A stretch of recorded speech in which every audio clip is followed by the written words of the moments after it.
नमस्कार, कश्मीरी पंडित कल्चर में मैं उज्जवल हांडू आपका स्वागत करती हूँ। आइए आज के वीडियो में सुनते हैं आद्य गुरु श्री शंकराचार्य जी द्वारा रचित श्री शिव पंचाक्षर स्तोत्र।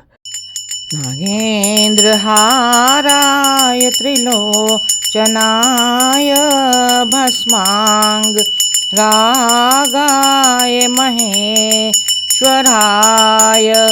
नित्याय शुद्धाय दिगंबराय तस्मै नकाराय नमः शिवाय। मंदाकिनी सलिल चंदन चर्चिताय नंदीश्वर प्रमथ नाथ महेश्वराय।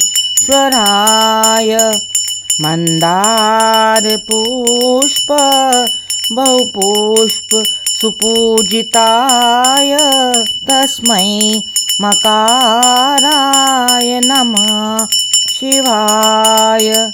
शिवाय गौरी वदनाब्जवृंद सूर्याय दक्षा द्वारनाशकाय श्रीनीलकंठाय वृषध्वजाय तस्मै शिकाराय नमः शिवाय।